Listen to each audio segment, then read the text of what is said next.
10वीं विज्ञान में आज हम लोग विद्युत धारा पढ़ेंगे। छोटा सा चैप्टर है, अंकिक प्रश्न मतलब गणित वाले प्रश्न आ सकते हैं, बहुत ध्यान से देखेंगे। सबसे पहले अपन विद्युत धारा किसे कहते हैं? विद्युत धारा किसे कहते हैं आप प्रश्न बना लेंगे। तो विद्युत धारा की परिभाषा है किसी चालक के अनुप्रस्थ काट क्षेत्रफल से एकांक समय में जितनी आवेश की मात्रा प्रवाहित होती है। सीधे तौर पे बोलेंगे बेटा, किसी चालक से आवेश प्रवाह की दर को विद्युत धारा कहते हैं।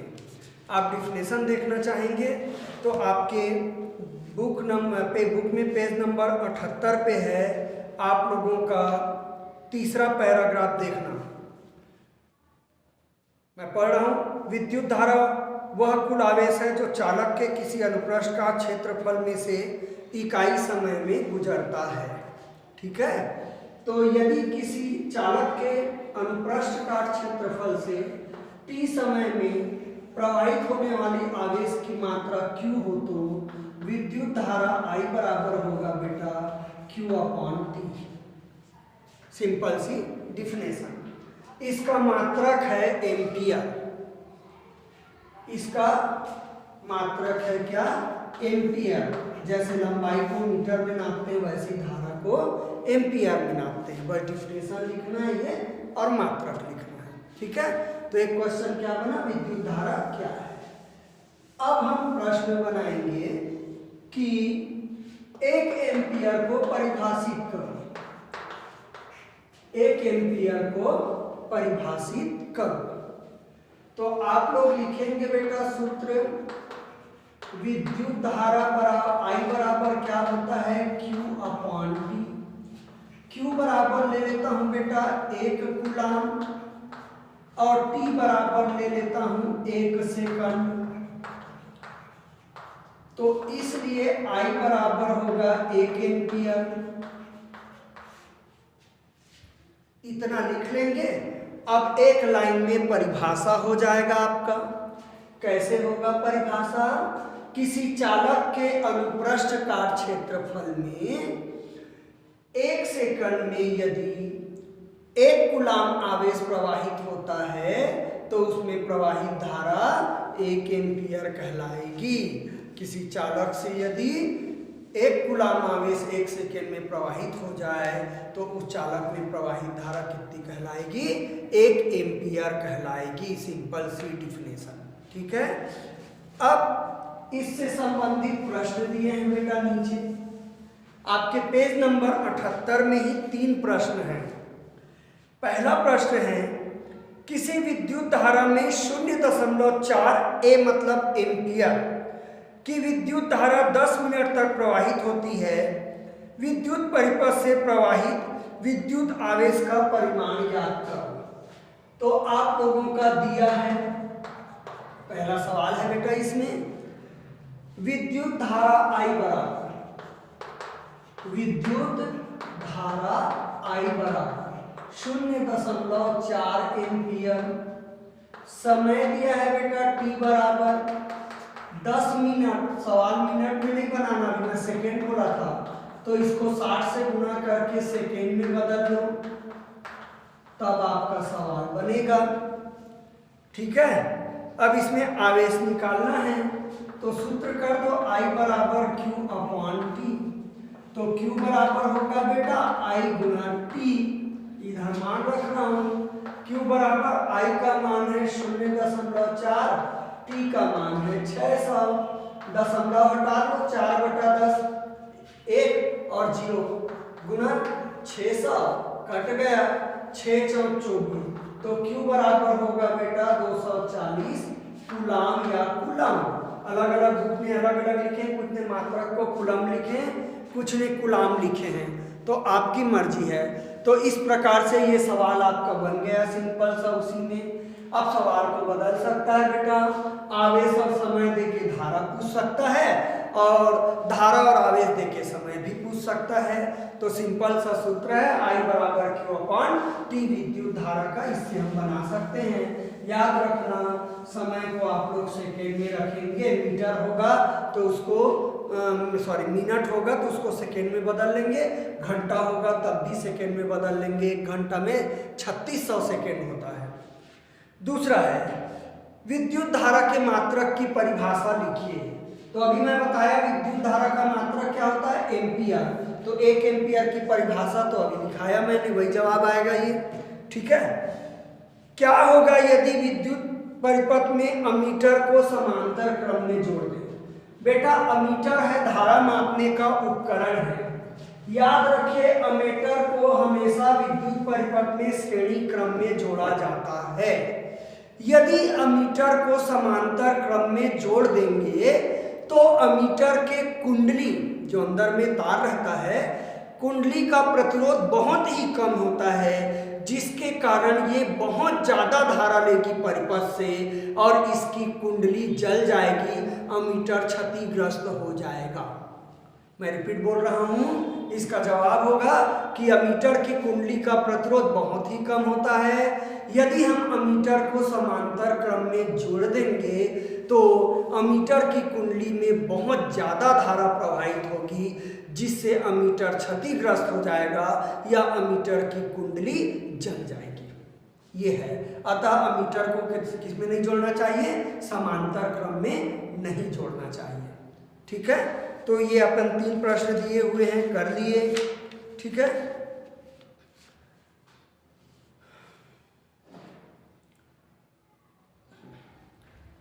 अब आप लोगों का क्वेश्चन आ रहा है विभव विभवांतर। विभव विभवांतर। तो तीसरा प्रश्न होगा आप लोग विद्युत विभव से क्या समझते हैं। विद्युत विभव से क्या समझते हैं, तो इसकी डिफिनेशन पेज नंबर 80 पर है। पेज नंबर 80 में देखेंगे नीचे चित्र छपा है, उस चित्र के बगल में लिखा है यदि Q आवेश को विद्युत क्षेत्र के में स्थित किसी बिंदु तक अनंत से लाने में जो कार्य करना पड़ता है उसे उस बिंदु का विभव कहते हैं। तो आपका बुक में लिखा है, मैं पढ़ा हूँ, यदि Q आवेश को अनंत से विद्युत क्षेत्र के किसी बिंदु तक लाने में W कार्य करना पड़ता है तो इस किए गए कार्य को अपन क्या कहेंगे, विद्युत विभव कहेंगे। ठीक है, तो इसमें डिफिनेशन दिख नहीं रहा है, मैं लिखा दूं क्या बेटा इसको।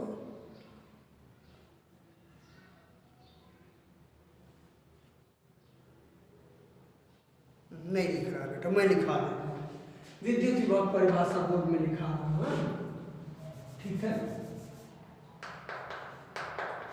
एकांक धनावेश को अनंत से विद्युत क्षेत्र के किसी बिंदु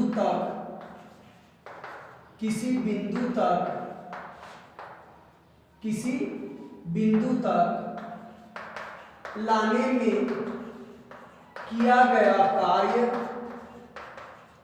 कार्य उस बिंदु पर विद्युत विभव कहलाता है। विद्युत विभव कहलाता है। इसका मात्रक वोल्ट होता है। वोल्ट। माना Q आवेश को अनंत से विद्युत क्षेत्र के किसी बिंदु तक लाने में W कार्य करना पड़ता है, तो उस बिंदु पर विद्युत विभव V बराबर, लाइन चेंज कर, V बराबर हो जाएगा बेटा W/Q, क्योंकि एकांक धनावेश, एकांक मतलब प्रति बटन जाएगा आवेश है। तो इस प्रकार से आप लोगों के सिंपल सी डिफिनेशन है एकांक धनावेश को विद्युत क्षेत्र के किसी बिंदु तक अनंत से लाते हैं तो जितना कार्य करना पड़ता है उस बिंदु पर विद्युत विभव कहलाता है। इसका मात्रक है वोल्ट। ठीक है, अब मैं एक क्वेश्चन कर लेना। 1 वोल्ट विभव क्या है? तो इसी से बनेगा बेटा W बराबर 1 जूल लिखना और Q बराबर 1 कूलाम लिखना। तो आपका परिभाषा क्या हो जाएगा?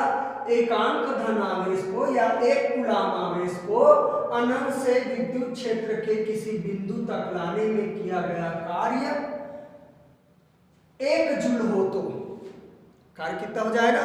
1 जूल हो तो उस बिंदु पर विद्युत विभव 1 वोल्ट होगा या कहलाता है। सिंपल सी बात है। एक डिफिनेशन देने के लिए सबको एक कर लेते हैं। साथ में बोल रहा हूं 1 कूलाम आवेश को अनंत से विद्युत क्षेत्र के किसी बिंदु तक लाने में किया गया कार्य कितना हो? 1 जूल हो तो उस बिंदु पर विभव क्या कहलाएगा? 1 वोल्ट कहलाएगा। तो आपकी मर्जी 1 वोल्ट क्या है आप लिख लेना। ठीक है, परिभाषा मैंने बता दी है। अगला होगा विभवांतर से आप क्या समझते हैं? विभवांतर से आप क्या समझते हैं? तो ये आपके पेज नंबर 80 पे है। सीधा सीधा आप लोगों का चित्र बना है, उसके बगल में नीचे है सूत्र वगैरह के। उसमें 2 बिंदुओं के बीच का विद्युत विभवांतर कार्य की वह मात्रा है जो किसी धनावेश को एक बिंदु से दूसरे बिंदु तक ले जाने में किया गया लगता है कार्य लगता है। इसकी परिभाषा सिंपल है बेटा, मेरे शब्दों में भी लिख सकते हो, बुक को नहीं। विद्युत परिपथ में 2 बिंदुओं के बीच के विभव के अंतर को विभवांतर कहते हैं। सिंपल सी बात, नाम है विभव अंतर। विद्युत परिपथ में 2 बिंदुओं के बीच के विभव को विभवांतर कहते हैं। ठीक है, अब अभी के जैसे देना चाहोगे तो एकांक धनावेश को किसी विद्युत क्षेत्र में एक बिंदु से दूसरे बिंदु तक ले जाने में जितना कार्य करना पड़ता है उसे उन 2 बिंदुओं के बीच का विभवांतर कहते हैं। अभी जो परिभाषा लिखे थे उसमें अनंत शब्द आया था। अनंत शब्द के जगह आ जाएगा एक बिंदु से दूसरे बिंदु तक। मैंने 2 डिफिनेशन बताए हैं, दोनों में से एक लिख लेना। मैं फिर रिपीट बोल रहा हूं, किसी विद्युत परिपथ में 2 बिंदुओं के बीच के विभव के अंतर को विभवांतर कहते हैं, या किसी विद्युत क्षेत्र में 2 बिंदुओं के बीच के विभव के अंतर को विभवांतर कहते हैं। ये परिभाषा ऐसा भी लिख सकते हो, एकांक धनावेश को विद्युत क्षेत्र के अंदर एक बिंदु से दूसरे बिंदु तक ले जाने में जितना कार्य करना पड़ता है उसे उन 2 बिंदुओं के बीच क्या कहते हैं? विभवांतर कहते हैं। इसका भी मात्रक वोल्ट है। विभव की मात्रक वोल्ट और विभवांतर का मात्रक भी वोल्ट। तो आपकी मर्जी, जो डिफिनेशन समझ में आते हैं आप लोग लिख सकते हैं। ठीक है, आगे हम इस चैप्टर में पढ़ेंगे बेटा ओम का नियम। तो मुझे ओम का नियम नहीं दिख रहा है, तो आप लोग क्वेश्चन बनाएंगे, ओम का नियम लिखिए।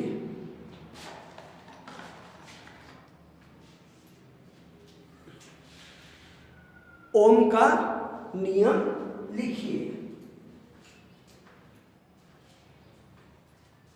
ठीक है, तो ओम का नियम मैं यहां लिख रहा हूं, आपके बुक में दिख नहीं रहा है। सिंपल तौर से आपका प्रश्न होगा, बहुत इंपॉर्टेंट प्रश्न है बेटा ये। हाँ, ओम का नियम लिखिए। तो क्या है ओम का नियम? किसी चालक के भौतिक अवस्था में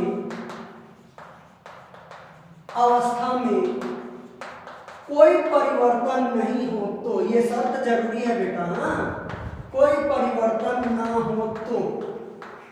अरे भौतिक अवस्था क्या है? ताप, दाब, आयतन, चालक का आकार, आकृति, इसमें परिवर्तन नहीं होना चाहिए बेटा। ठीक है, तो किसी चालक की भौतिक अवस्था में कोई परिवर्तन ना हो तो चालक में प्रवाहित धारा कोष्टक में I लिख लो, उस सिरों पर लगाए गए विभवांतर कोष्ठक में कर लो v के अनुक्रमानुपाती होता है। अनुक्रमानुपाती, जिसको समानुपाती भी बोलते हैं, होती है। किसी चालक के भौतिक अवस्था में कोई परिवर्तन न हो तो चालक में प्रवाहित धारा उसके सिरों पर लगाए गए विभवांतर के अनुक्रमानुपाती होती है। अर्थात V is proportional to I, V is equal to R into I।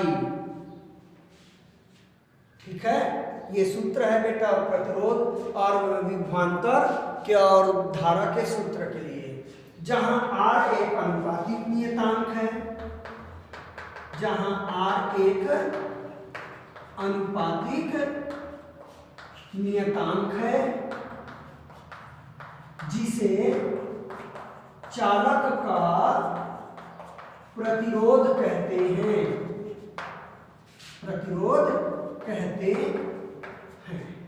ये ओम का सिंपल सा नियम है। बहुत छोटा चैप्टर है और बहुत इजी प्रश्न है। आपके पास जो भी होंगे उस स्टडी मटेरियल से जरूर पढ़ना, मजा आएगा आपको। ठीक है, तो ये हमने ओम के नियम को लिख लिए, तो आपके बोर्ड पे मैंने लिख भी दिए पढ़ के, आप चाहो तो नोट भी कर सकते हो। ठीक है, अब ये मैं मिटा देता हूं। अब ओम के नियम के अनुसार ग्राफ बनाना है बेटा। ठीक है, प्रश्न होगा ओम के नियम से V और I के मध्य ग्राफ खींचे। V मतलब विभवांतर, I मतलब प्रवाहित धारा। ठीक है, तो इसका उत्तर आएगा सिंपल सा बेटा, ओम के नियम से क्या आता है? ओम के नियम से V is proportional to I। तो ये सिंपल सा ग्राफ होगा बेटा आप लोगों का। एक तरफ V बना दीजिए जिसको आप विभवांतर बोलते हो, और ये O है, 0 है। एक तरफ I बना दीजिए जिसको आप धारा बोलते हैं, चाहो तो विद्युत धारा, और ये सीधी लाइन 45 अंश के डिग्री पे खींच दीजिए। तो ये आपका ओम के नियम का V और I के मध्य ग्राफ है, सिंपल सा। ठीक है, कई लोग यहाँ x अक्ष कर देते हैं और यहाँ y अक्ष कर देते हैं, नहीं करोगे तब भी चल जाएगा। तो इसका कोई भी जवाब आपका कठिन नहीं है, आप लोग सिंपल से कर सकते हैं। पेज नंबर 81 पे एक छोटा सा प्रश्न है। पेज नंबर 81 पे आपका एक छोटा सा प्रश्न है, उसको मैं सॉल्व करने जा रहा हूं। ठीक है, हाँ 10 आप लोग बनाएंगे, हाँ छोड़ेंगे नहीं बेटा, जो भी मैं बता रहा हूं। 10 वोल्ट विभवांतर के दो बिंदुओं के बीच 2 कूलाम आवेश को ले जाने के लिए कितना कार्य किया जाएगा? तो मेरे ख्याल से दिया है बेटा विभवांतर V बराबर 10 वोल्ट दिया है, 10V लिखा है मतलब 10 वोल्ट। आवेश Q बराबर लिखा है मेरे ख्याल से कितना कूलाम लिखा है? 2 कूलाम। अब इसमें कौन सा सूत्र आप लोगों का आता है मालूम है? V is equal to W upon Q। कार्य पूछा है बेटा, तो W बराबर हो जाएगा V गुना Q। W बराबर V गुना Q है ना, V सॉरी बेटा, Q का मान है 2, तो W बराबर हो गया 10 दूनी 20 जूल। तो कार्य आपका 20 जूल आया, सिंपल सा। बहुत छोटे छोटे सवाल होंगे, बहुत छोटे प्रश्न उत्तर है, बहुत छोटे सवाल है, बहुत आपको रटना ही नहीं पड़ेगा। ठीक है, मिटा दो इसको। तो 20 जूल कार्य करना पड़ेगा। तो हम ओम का नियम देखें। अब हम बात करेंगे चालक के प्रतिरोध को प्रभावित करने वाले कारक। प्रश्न हो जाएगा चालक के प्रतिरोध को प्रभावित करने वाले कारक लिखिए।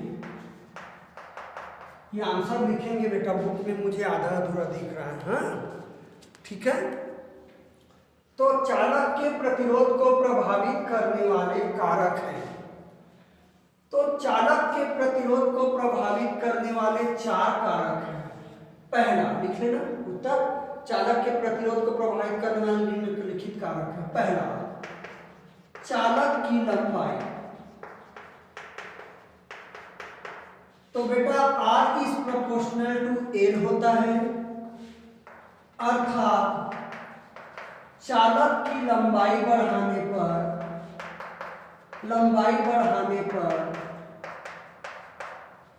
उसका प्रतिरोध बढ़ जाएगा,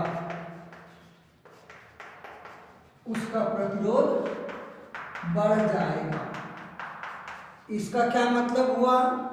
आपको तार का बड़ा टुकड़ा दिया जाता है और उसी तार का छोटा टुकड़ा दिया जाता है, तो बड़े टुकड़े का प्रतिरोध अधिक होगा। ठीक है, मैं एक क्वेश्चन छोड़ रहा हूं, प्रतिरोध क्या है इसके बाद बताऊंगा बेटा। ठीक है, तो R समानुपाती L होता है। दूसरा, चालक के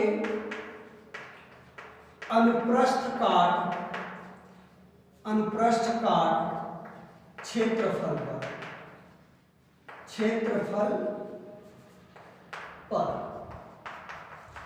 यहां आएगा बेटा R is proportional to 1/A, मतलब व्युत्क्रमानुपाती क्षेत्रफल की, लंबाई के अनुक्रमानुपाती, अर्थात होगा आप लोगों का चालक का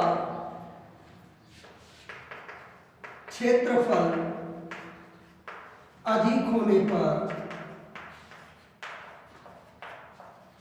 उसका प्रतिरोध कम होगा। इसका मतलब अधिक होगा क्षेत्रफल, प्रतिरोध कम बेटा, उल्टा है इसलिए संबंध। इसका मतलब आपको 2 तार दिए गए, एक पतला और एक मोटा, तो पतले तार का प्रतिरोध अधिक होगा क्योंकि उसका क्षेत्रफल कम है, अनुप्रस्थ काट। ठीक है, और मोटे तार का प्रतिरोध कम होगा। चौथा, तीसरा,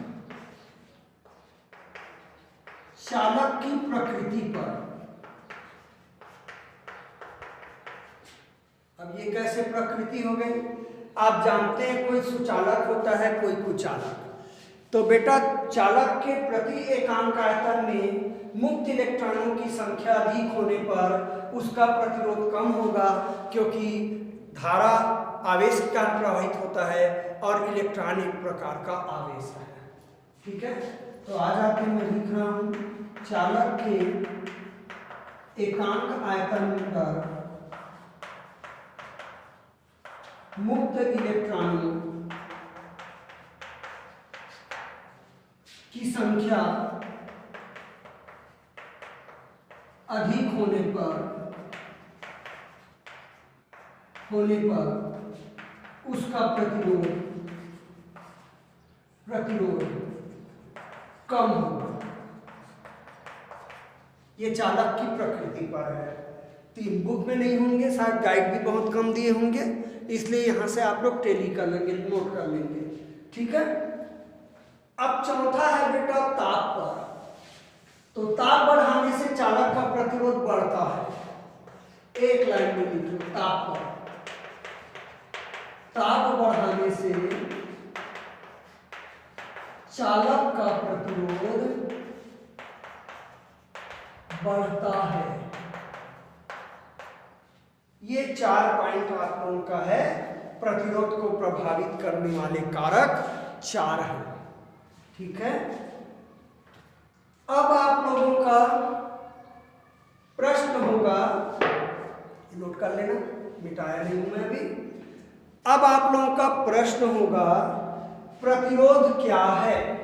इसको पहले लिखाना था लेकिन मैं भूल गया।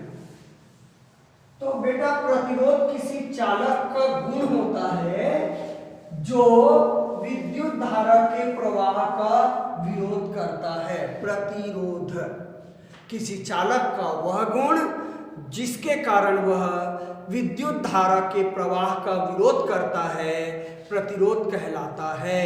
इसे R से प्रदर्शित करते हैं और इसका मात्रक ओम होता है। ओम, मैं फिर बोल रहा हूं, आप लोग मेरे बोलने के अनुसार लिखेंगे। किसी चालक का वह गुण जिसके कारण वह विद्युत धारा के प्रवाह का विरोध करता है क्या कहलाता है? प्रतिरोध कहलाता है। इसे किससे प्रदर्शित करते हो? R से, और इसका मात्रक ओम है। प्रतिरोध की डिफिनेशन हो गई। अब इसमें कुछ सवाल दिए होंगे बेटा, ठीक है? तो पेज नंबर 85 पे एक सवाल है, लंबा चौड़ा बनाया है, मिटा दो। पेज नंबर 85 पे एक सवाल है, उसको आप लोगों को हल करना है। क्या लिखा है देखिए, मैं हल करूंगा, चाहो तो नोट कर सकते हो। यदि 8 ओम प्रतिरोध वाले किसी तार को पिघलाकर एक ऐसा तार बनाया जाए जिसका क्षेत्रफल पहले से दुगुना हो जाए तो नए तार का प्रतिरोध कितना होगा? तो मैं सूत्र दे रहा हूं बेटा, R1 बटा R2 बराबर होता है L1 बटा L2 गुना A2 बटा A1, इससे 60 में बनेगा। तो आप सोचिए जरा, तार को ऐसा बना रहे कि क्षेत्रफल दोगुना हो रहा है, तो बेटा तार को मोड़ोगे तभी तो क्षेत्रफल दुगुना होगा। तो मान लीजिए कि इतना लंबा है, क्षेत्रफल को दुगुना करना है तो आधा से मोड़ोगे, वो गला के बनाए उसकी मर्जी है, लेकिन मोड़ोगे, इसका मतलब लंबाई आधी हो जाएगी। थोड़ी जनरल नॉलेज है, तो यहाँ लंबाई आधी होगी, ठीक है? तो ये सूत्र आप लोग नोट कर लेना, सवाल का हिस्सा है ये, कहीं पे और याद कर लेना। प्रारंभ मीटर कैसे बनाएंगे? पहली स्थिति में मान L1 बराबर L मान लेता हूं बेटा, A1 बराबर A मान लेता हूं, ठीक है? R1 बराबर 8 ओम है, छापा है। अब आ जाइए दूसरी स्थिति में,